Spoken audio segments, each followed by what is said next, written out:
Eamon Khan here for Seconds Out with Dewey Cooper, who is starting off the year with a bang. Big announcement coming through, big times coming through for the Team Combat League. But first of all, Dewey, how's life treating you? Life is fantastic right now. It couldn't be better. I'm on an upswing right now, so I'm gonna ride this wave until it crashes down, and hopefully it'll be when I retire. Good times indeed. Huge announcement, as I mentioned. Francis Ngannou returns to the ring against Anthony Joshua. Great fight this is, Dewey. How did this come about? Well, it came about through the powers that be of boxing. First of all, Francis created these opportunities for himself with his performance versus Tyson Fury. Um, People had low expectations of him going into the fight, and we told the world what was going to happen, and it nearly did with us taking that victory. Many felt we won that fight. We felt we won that fight. And so that night created this night. As I said, the powers that be in boxing were in alignment. It should have been, in our minds, Joshua versus Wilder, something like this. But a few weeks ago, Wilder failed in his fight versus Joseph Parker. Anthony Joshua looked tremendous in his fight versus Otto Walland. He was a terrific winner. We were terrific winners that night on October 28th. So why not? The two titans are going to clash on March 8th to close out Riyadh. It's only right. We started the Riyadh season with Francis Ngannou versus Tyson Fury. So let's close it out with the Predator, Francis Ngannou versus Anthony Joshua. Woo! You got me pumped. The whole world is pumped as well to see this too. Dewey, are you surprised that Anthony Joshua wanted this fight? It seemed beforehand he wasn't too interested in the fight, but now with Ngannou proving himself as you believed he would do, and as many didn't think he would, but were you surprised that AJ wanted to take this fight, having seen what Ngannou could do in the ring? No, because after Francis Ngannou's performance, I was the guy who recorded Marsilio Suleiman telling Francis that, yo, I'm gonna, well, he didn't say yo, but he said, I'm gonna rate you in the top 10 because you're better than many guys, in the top 10 in boxing. I'm the one recording that information. I was the first guy that broke that to the public. So by saying that, if he impressed Marsilio Suleiman of WBC, I'm sure he impressed the other fighters that were in attendance. I'm sure he impressed Anthony Joshua. And what better way can Anthony Joshua finally get one up on Tyson Fury than by doing better than what Tyson Fury did in defeating Francis Ngannou? Mm-hmm. Are you surprised now by the reaction still of people still writing off Francis as well in the wake of the Fury fight too? Unbelievable. I really am. Let me clear my throat. I really am, because Francis's first fight did something unprecedented. No one's ever seen anything like this. Going there against the lineal champion, the guy who everyone thought was the top heavyweight in the world, and do what he did on his first outing in professional boxing. So for people to doubt it and discredit it and discount it by saying, oh, Tyson Fury didn't take him seriously. I mean, people always look for excuses for their losers. You know what I mean? And it's crazy to me. But again, Francis Ngannou has been doubted his entire life. He was doubted that he was going to be a boxer and a champion in Cameroon. His journey was treacherous. He made it to France. He made it to the UFC. He conquered that sport and became a champion. Now it's time for him to conquer this sport and become a champion. Keep doubting him. It's just going to fuel his fire more. And on March 8th, the whole world will see it for themselves. Who, in their first two fights, ultimately fighting two of the best three fighters in that sport in the world. And I'm telling you right now, he's going to persevere on March 8th. Break it down for me. You'll have seen Joshua look impressive against Otto Wallen, but where do you feel Francis has advantages in the ring against Joshua, and where do you feel Francis will have to be cautious of the challenges that Joshua brings also? Well, this fight is a different fight than the Tyson Fury fight. The dynamics are different. Though Tyson is a highly skilled guy, and a difficult opponent to kind of match skill and brains and IQ with, Joshua is a stronger guy. Joshua's more of a threat because he has that power. You know, he has a strong jab. He has an excellent right hand. He's a big, strong guy like Francis Ngannou. You got two Herculean bodies and strong dudes going against each other. So aesthetically, it's going to look like heavyweight boxing's supposed to look. And I feel the intestinal fortitude, the grit, the will, and the determination and desire of Francis Ngannou will be stronger and outdo that same thing in Anthony Joshua. Joshua has power, so we have to be sharp. We have to be very sharp this fight and very strong this fight. And those are two things that we plan on doing anyway. So it's another day in the office for us. I watched Ara Helwani's interview with Francis, good interview there, and I saw Yeah. Ngannou say that he believes that Joshua doesn't have the chin to hold the power that Francis contains in his punches. Do you feel the same way, in the sense that the key to victory here is going to be by knockout, and it's going to be the power that Francis holds over AJ, who might not be able to hold it in the ring? Well, to be honest, I've been watching Anthony Joshua a long time. When he was amateur and won the gold medal in the Olympics, I was watching him then because I enjoyed watching him fight. So I've seen all of his fights. I remember he was 20-0 with what, 20 knockouts or 19 knockouts, smashing everyone, winning championships, being the face of boxing. So I don't carry those same sentiments. But again, I'm the coach. I'm not a 275-pound monster who's the hardest puncher in the world.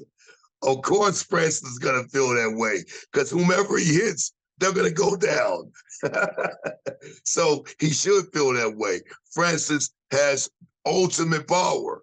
So, of course, he feels that way. If he hits any boxer on the chin, they're going to go down. So I understand why he feels that way. But in my mind, Joshua has a sturdy chin. He's strong. He's skilled. He's talented. He's athletic. He's big and strong. And he's an Olympic gold medalist. We can't discredit that. So I know how dangerous of an opponent it'll be. I know it's going to be fire versus fire, and we're okay with that.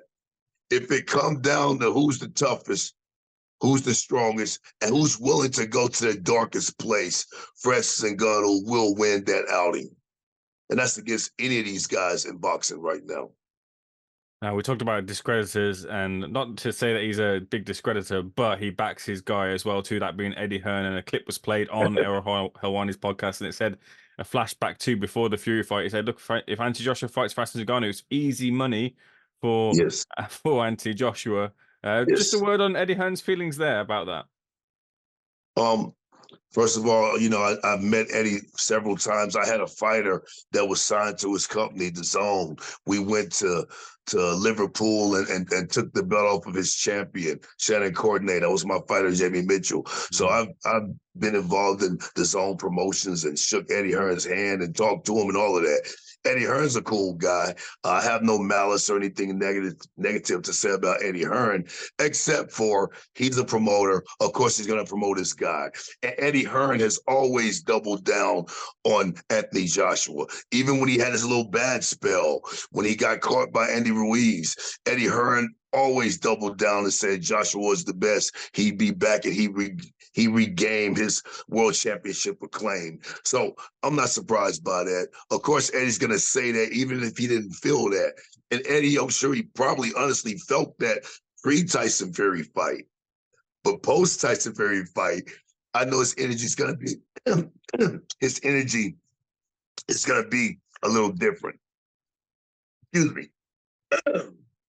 Do you want to take a second? No, I've been flying for the last few days. Post-fight, I know Eddie Eddie's energy is gonna be a little different, even if he says it or not. He still may protest the same statements he made, but he doesn't feel it that way. He doesn't feel that way now for sure. No way. He Do we, knows it's gonna be a tough fight. He knows how strong Francis is.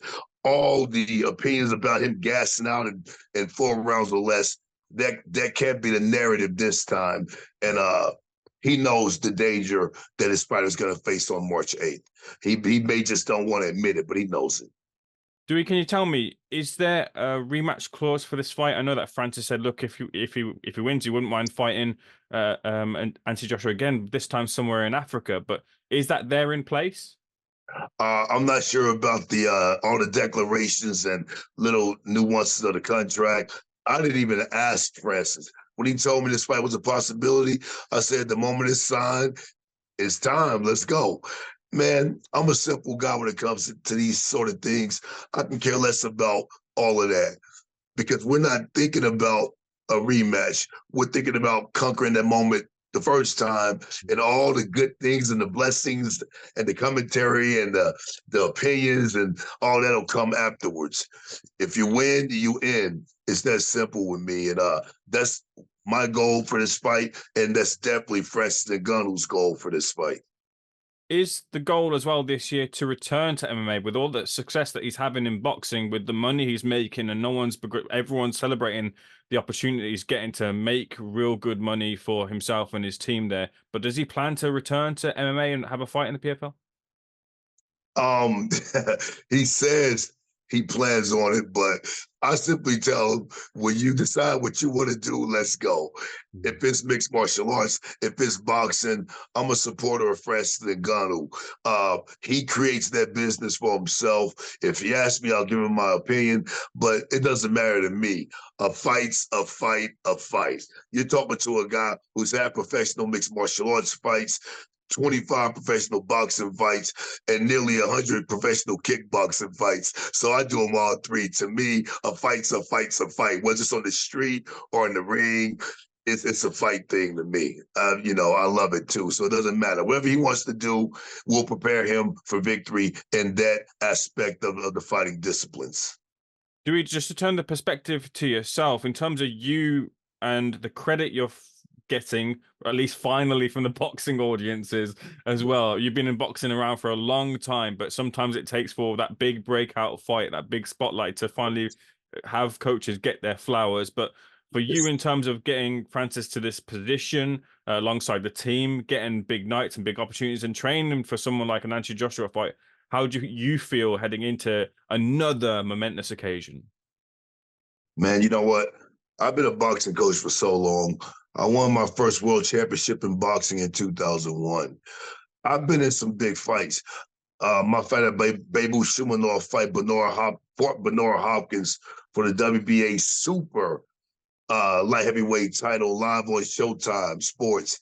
My fighter, Jesse Vargas, fought Manny Pacquiao on HBO, made a bid for our world title that we won, knocking out Saddam Ali on HBO.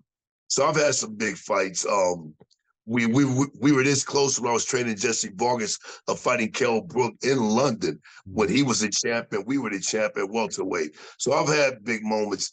It's good that the boxing audience is starting to recognize me. But to be honest, man, I'm a martial artist. I trained every day of my life since I was 9 years old. I can truly care less about the fanship and the boxing people or the mixed martial arts people giving me my flowers. As long as my fighters understand how hard we're going to work and the energy and the effort I put into winning and to my fighters. The thing that matters to me are the 3 Fs: my fighters, my family, and my friends.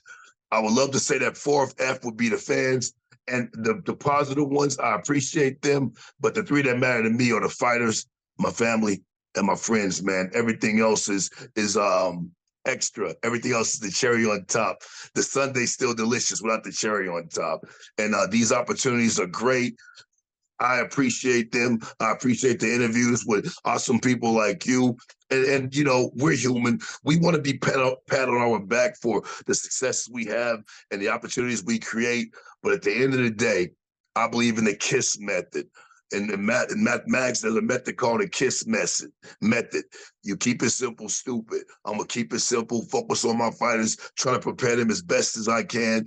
And fight night, we're gonna show the world what we're about. And that's all I care about. I appreciate the fans, but it's not like that's something I need to be Dewey Black Cobra Cooper or Dewey Cooper, the president of Team Combat League. I'm this because of all the hard work and all the sweat equity I put into this sport in my life, being a martial artist and a boxer. Dewey, I really appreciate the response there, and we'll switch of perspective once more, this time to the Team Combat League heading into the newest season. March 28th kicks off the season. I know that the trials have been happening across the teams, but you're stepping away a little bit from being an active coach, taking the presidential role. A little bit Yes. different for you this season then, isn't it? Yes, yes. By the way, that was a nice segue. I slid the Team Combat League in there. The segue was, The I'm getting tag. better at this. um, Last year I was the president also, but remember, it was the first season of Team Combat League. I didn't want to just be an executive. I'm such a competitive coach, such a competitive fighter and athlete and martial artist. I told the co-founders, or not told, I asked the co-founders, could I please coach a team? The first season of this great new company, all involved in team boxing fights. I had to compete for that first championship. I just couldn't live with myself simply being the president, even though it's awesome being the president of a multi-million-dollar company starting up.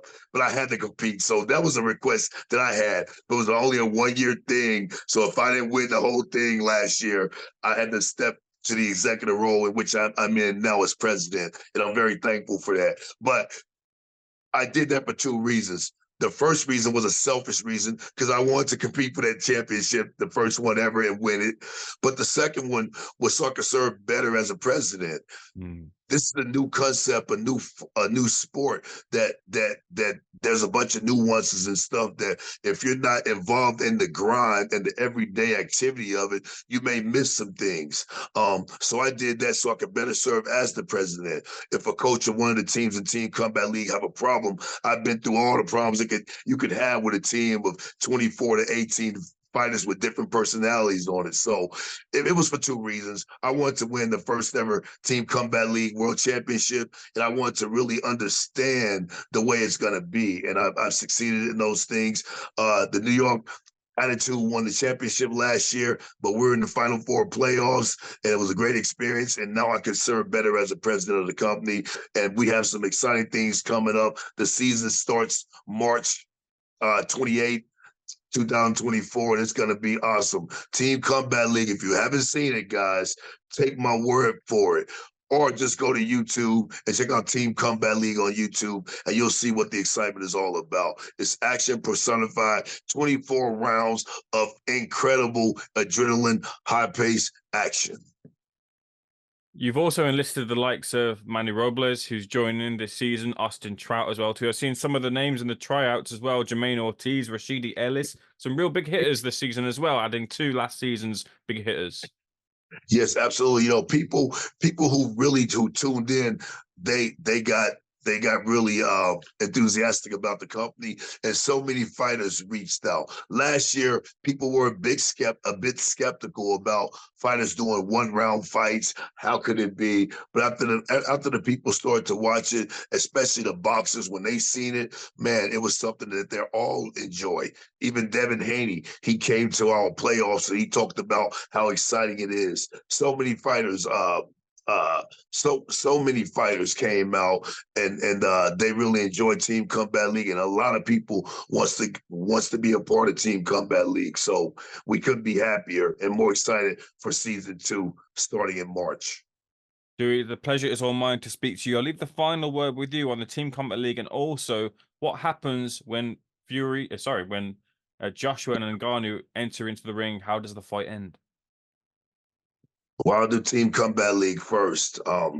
Like I said, guys, if you want to see 24 rounds of exciting action, men boxing, women boxers, you know, co-head teams.